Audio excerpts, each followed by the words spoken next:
Alright, so we Well, are good on those. I found a dungeon you're gonna hate.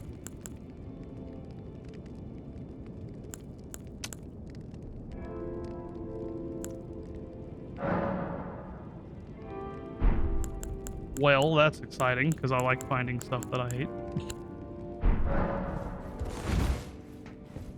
I enjoy pain and suffering.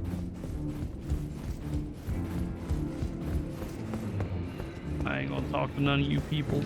I don't think... Do you know of any other shops that's in this area, like in the round table? Well, There's the 2 old ladies, but other than that, I don't think so. I need, like, mortar smithing stone tier 4s. Oh yeah, what we need to do before, like, pissing off the round table, I guess, is, like, go to these friggin'... Because I just learned that there's an icon on the map for the, what's it called? Mines? We need to go, like, check out the mines and work on the mines, I guess.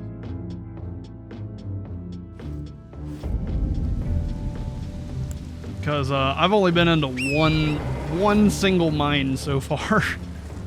Or 2. No, I've been into two mines.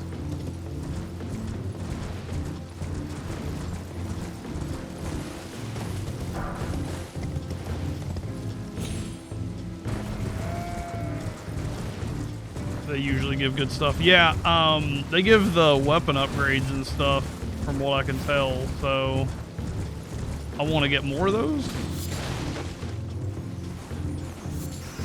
Oh, there's like glowing-eyed rats here that I one-shot, apparently.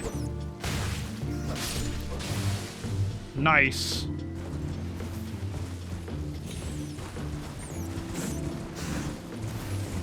I guess I'll start spamming Y through here so I can get some more crafting materials.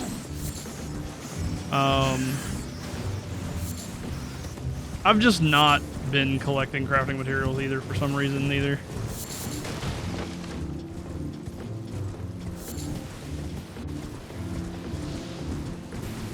Oh wait, I'm trying to go to number 2. It's like right here.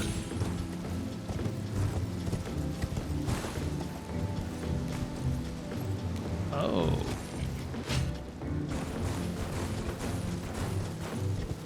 Carry on, I suppose.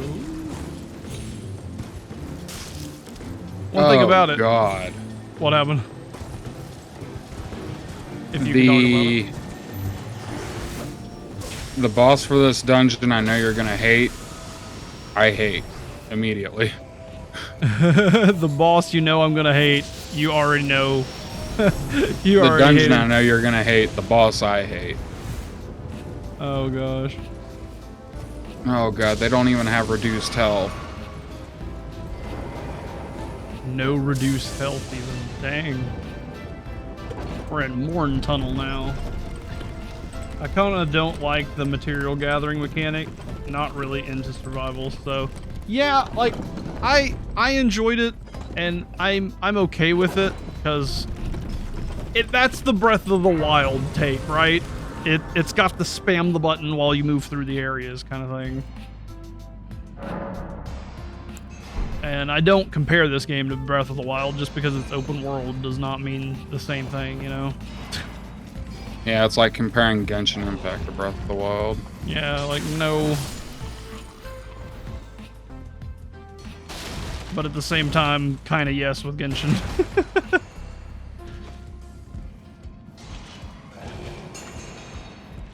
It's weird with that comparison.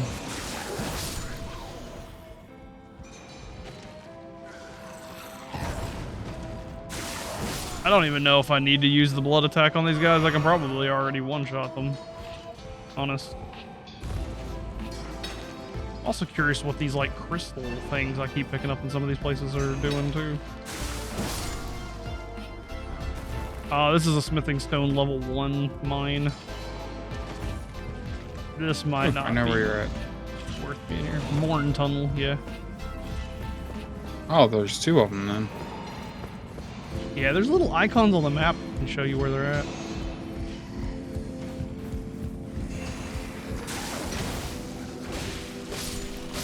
Yeah, I don't have to use bleed attack against these guys.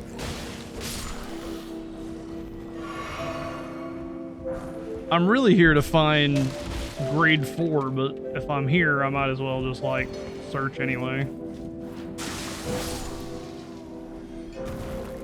I could probably, like, two-shot the boss at this point in this area.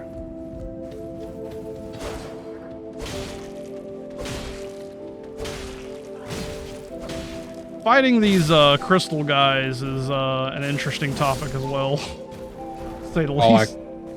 The weird Edna haircut having crystal people. Yeah. Yeah. Just that they have like my sword bounces off of them when I attack them. They have exceptionally high defense until they don't. Hammers apparently deal double damage or something to them. Once you stagger them once, you see how weak they actually are.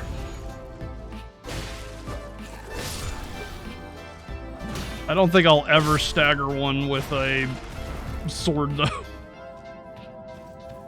Fully charged heavy attacks or jumping attacks, stagger them in 2 or 3 hits. Jumping attack, stagger them. Okay. I am going to place my bets that I can kill this boss in one try. Just because I know I'm so earlier in the game at this point, you know? Is the... No, this isn't the boss. This can't be the boss. This is a boss. What was it? It was literally just a double health version of the enemies outside. Just the bird dragon tail guys. I literally did 2 blood slashes and 1 light attack and it was dead. It didn't even touch me. I dealt more damage to myself with my blood attack than it did me. Yep, that was that's what a tier 1 mine looks like, apparently. Either you get wrecked in a dungeon or you go through it no sweat. Yeah, pretty much.